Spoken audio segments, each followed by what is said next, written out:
Hey guys, I wanted to make a quick video involving people's complaints with Killzone 3's controls. I noticed that these complaints have been made by a lot of people, including people who are fans of the PS3. Then I noticed people who are fans of the PS3 defending the controls. Now I'm not going to do the whole who I think is wrong and who I think is right routine, but one thing strikes me as odd, and rather than make my own assumption, I'd like to know from the PS3 fans themselves. Now it's quite obvious that shooters are dominating this generation. This we already know. It's also obvious that the success of the Xbox alone came from a shooter. This one shooter alone sold millions of Xboxes. The Xbox 360 success comes from shooters as well. And as I've said before, if shooters didn't dominate this generation, I'm almost guaranteed that the PlayStation 3 would have easily defeated the Xbox 360 regardless of their year head start. If shooters are this dominant this generation and one game was all it took at the start, then couldn't the same thing work for the PS3 as well? What I mean is, couldn't Killzone 3 do the same thing for the PS3 that Halo and now Call of Duty are doing for the Xbox 360? Now we all know that Killzone 2's main complaints was its controls, and these complaints were made by PS3 fans as well, not just Xbox 360 fans. Now I'm not so sure which game Sony intended to use as competition against Halo.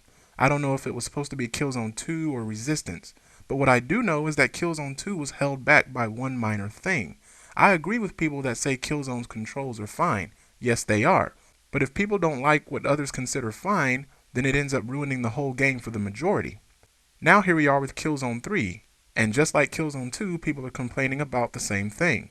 It's quite clear that this time Killzone will be competing more with Call of Duty Black Ops than Halo Reach, since Call of Duty's pretty much taken over the whole shooter genre.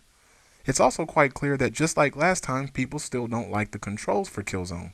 Now I could be wrong with what I'm about to say, but if the controls alone are the only complaint people who play Halo and Call of Duty have against Killzone 3, then wouldn't it be a wise idea to change them to work more like those two games?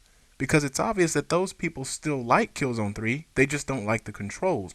And remember, with shooters still dominating this generation, do you guys have any idea how much Killzone 3 would help Sony by taking over the shooter genre with one game, the same way the Xbox did? And it may be possible for them to do this with one simple change. Now I know my idea is a little far-fetched, but if controls are the only thing that could seriously make or break Killzone 3, then that means controls alone could also make or break sales for the PS3. This generation, shooters sell consoles, and Killzone 3 could sell PS3s the same way Halo sold Xboxes. A lot of you guys want Call of Duty to get off their ass and stop being lazy. What better way to do that than to have a game like Killzone 3 come along and remind them that they may no longer be the best game in town? Of course they're going to be lazy now. Hell, not even Halo can compete with them anymore. I know some of you could care less if Call of Duty and Halo fans like Killzone 3 or not, but I promise you, Sony doesn't think the same thing. If they did, they wouldn't even bother making shooters to compete with them. But if all it takes is a simple change in Killzone's controls, then I say do it. Change the controls, and show Activision that their laziness just could cost them their lead in the shooter generation.